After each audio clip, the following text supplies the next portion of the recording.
Hi and welcome to Best in Tesla. Ford will show the world how much trouble legacy OEMs are in and talking openly about it in their earnings call. Big respect to Jim Farley and Ford for being so open and blunt about it, about how difficult this shift to EVs is, what mistakes they're making. Unlike GM, they just want to paint this perfect picture that everything is just fine. But Ford is opening up their engine room, showing the world just how much legacy OEMs are struggling. But many analysts are still getting it wrong and think Ford has many advantages over Tesla and in time will catch up. Even though Jim Farley himself has been saying that is not the case. People are so blinded by their old way of looking at an industry that they cannot see the new way. They too are blinded by paradigm paralysis. So let's check out what Ford said, what the analysts think, and let's dive right in.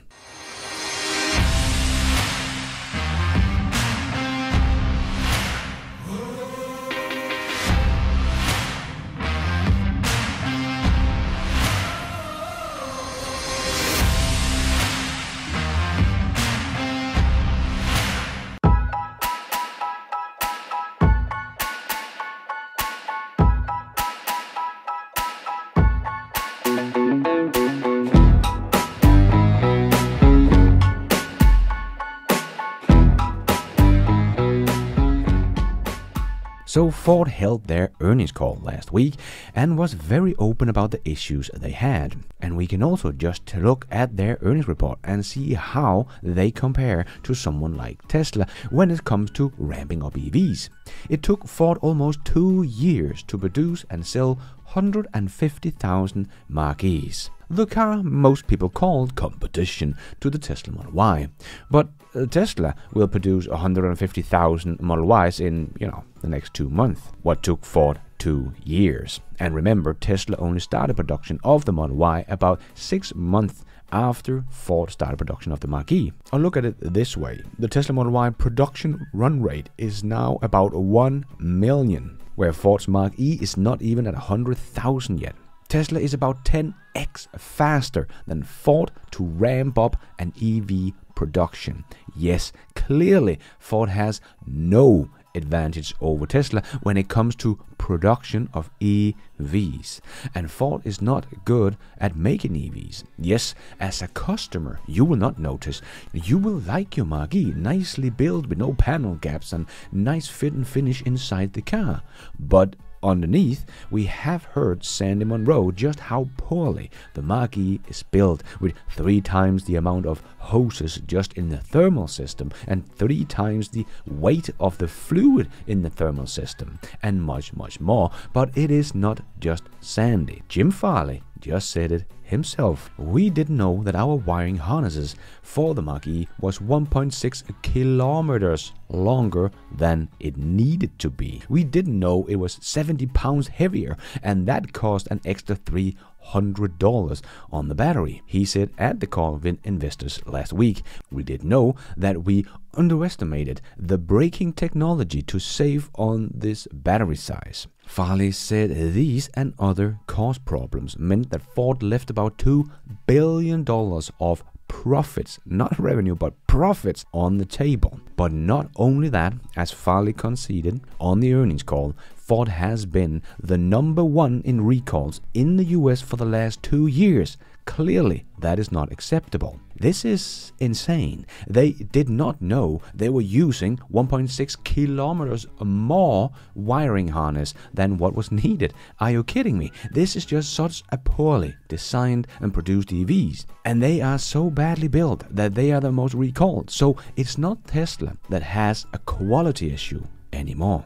As they wrote in this article, it's a sign that those who predicted that Tesla will soon lose its advantage due to increased competition in EV offering from the established automaker were getting ahead of themselves. Just as we saw someone like Jim Janus, that was one of the many bears, saying that the old guys had an advantage in manufacturing and would easily overtake Tesla in EV production, and Tesla would never, he said, never be profitable. But here we are in 2023, and Tesla is more profitable than both Ford and GM on the bottom line, even though they still only sell a fraction of the cars, and Ford outright saying that they are not very good at building EVs. The small amount of EVs they sold in 2023 was apparently so bad built that Ford left $2 billion on the table that was right in front of them. So Jim Chanos could not see how Tesla could ever be profitable, but now they are more profitable than GM. That Jim said in 2018 you should invest in instead of Tesla.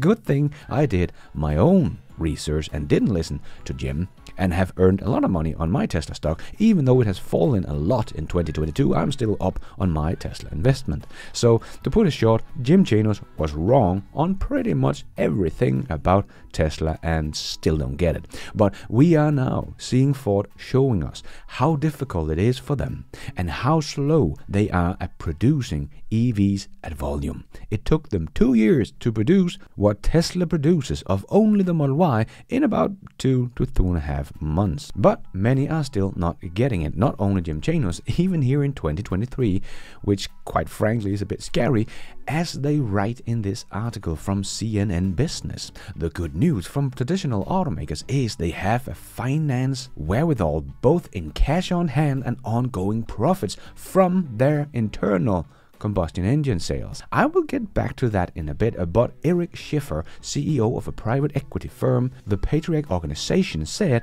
"I think the majority of legacy automaker will own a large portion of the market share in time," which he said neither owns or are shorting Tesla shares. But Schiffer said the missteps from the established automaker and the lead that Tesla has in the field will give it a chance to grow to as many as 20 million vehicles in a few years, far more than the total numbers of vehicle, gas or electric, that any automaker has ever sold. So he does actually think that Tesla has a shot at 20 million EVs. But where does he think these 20 million units will come from? But as he continued, these are not missteps by the established automaker that will condemn their future success. They just cost future resources and time. Oh boy, there is a lot to go through here. Firstly, just more resources and time they don't have, and resources they will soon run out of. As he said himself, a good financial form ongoing profits from their internal combustion engine sales. Yes, the one that is falling off a cliff is the one bringing in the profits. And that is not just me speculating. We are already seeing the collapse of the ICE car. We can just look at the trends around the world. ICE has been falling off a cliff, and that will only speed up. That is the only speculation. So profits from their ICE business will start to go down fast over the next 5 years. And as demand goes down, they will lose some of their economy of scale, and they will get less revenue, less profits, less production investment, less government support, as all of that is going to the EVs now, and that will all lead to a higher cost of production, and that will lead to less demand. Again, in the evil circle of decline of an old technology continues around and around and around. And they are still not profitable on their EV business. That part is also losing money, and Ford will show the world how this is going to look like in Q1 of this year, as that will be the first quarter they will have an earnings report, both for their Ford Blue, the ICE business, and the Ford Model E, the EV business. So we will be able to see if they have any profits on the EVs and just how fast their ICE business are falling. So that is going to be very exciting. So sure, they have a lot of cash on hand, but only just about $25 billion. Tesla has $22 billion cash on hand, but Tesla is not standing in front of billions of dollars expenditures to shift from ICE to EVs, and doesn't have a part of their business, its profitable business I might add, that is falling out of the sky. Remember, Jim Farley himself has said that what keeps him up at night are the retooling and ramping of the old factories, because he knows just how expensive and difficult that is. They don't have the know-how, they don't have the talent for EVs, but ICE engines. They have 60 factories around the world that needs to be retooled, and that will probably cost Ford somewhere between $300 million to $1 billion per factory, depending on the size and the output. As we know, Volkswagen spent $1.3 billion retooling their Zwickau factory to become an EV factory that only can produce about 330,000 EVs when fully ramped. Ford spent about $315 million on a factory in northern England that should, when it's up and producing EVs in mid-2024, be able to produce 250,000 EVs.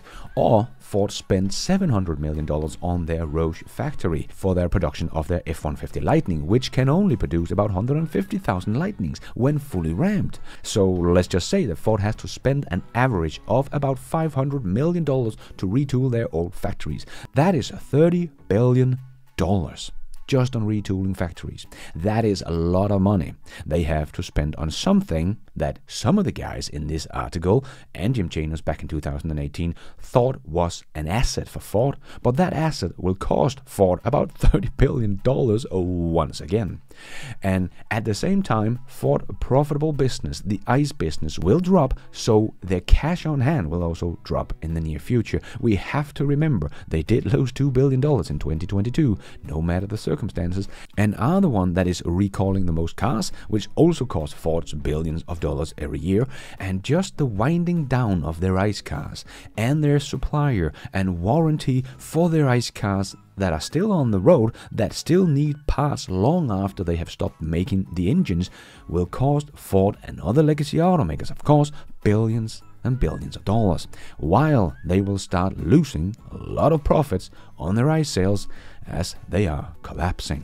And Ford and GM have both been surprised just how big the demand for EV is. So very scary that these two companies have not really been paying attention, as we have been talking about it for years. And apparently the Model 3 that came out and was the most pre-ordered car in history, before the Cybertruck that is, which apparently didn't mean anything for Ford and GM. So for Schiffer to say these are not missteps by the established automaker that will condemn their future success, they just cost future resources and time. I would say the misstep that has doomed them is that they started too late. Not that they started late. No, they started too late.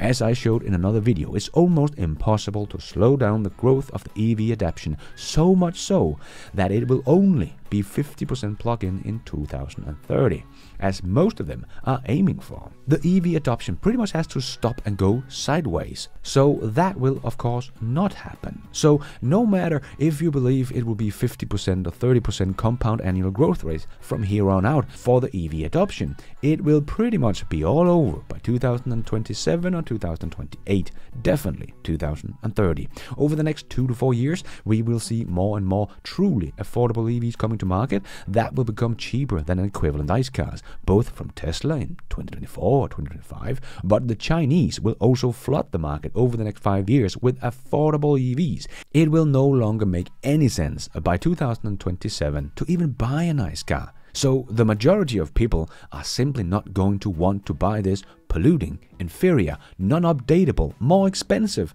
car in just 5 years' time. It will not make sense. So their profitable business will pretty much be gone in just like 4 or 5 years' time. Because if there is no demand for their ICE cars, it will not make sense for them to continue to make them. It will all just become a big red sea of red numbers, and they don't even expect to be at 50% of their units in EVs at that point. So what will they sell when they suddenly lose 50, 60, 70% of their business? Yes, they will shrink a lot if they can even survive. So I strongly disagree with Schiffer here that legacies will own a large portion of the market share in time. They don't have the time. Their big misstep was they started too late, and that misstep was so big that it will condemn their future success, in my opinion anyway. They have a chance of survival, but they will at least be cut in half. But don't know if your business can be cut in half and you still survive, but time will tell.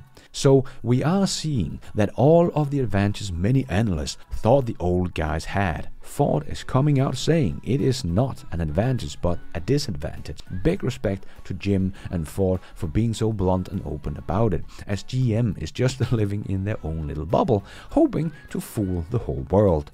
But analysts are eating it raw, like we just saw written in this article. The automakers have the natural advantages of deep pockets, large network of factories and sales channels, and more than a century worth of experience designing, building and selling cars. Okay, so let's start with Ford not really being able to scale up EVs very fast, and the inside of the cars are so poorly designed and built, as they have just said themselves, that we can clearly see their 100 years of experience doesn't really mean anything when it comes to making EVs. And their deep pockets, in my opinion, just simply misunderstood. They have a mountain of expenditures in front of them, just ramping up EVs, winding down the ICE cars, and most of these assets are in the ICE business that is falling off a cliff and going out of business. So within 5 years or so, most of that asset would just become pure debt instead, and they still have to pay the expenditures on all that debt, and we are talking more than $100 billion in debt. So no, $20 billion in cash on hand does not really go a long way. They don't really have deep pockets. Why do you think Volkswagen made Porsche a public traded company? Because they needed money. So they do not have deep pockets. We did see GM fall in 2018 and file for bankruptcy because they did not have deep enough pockets.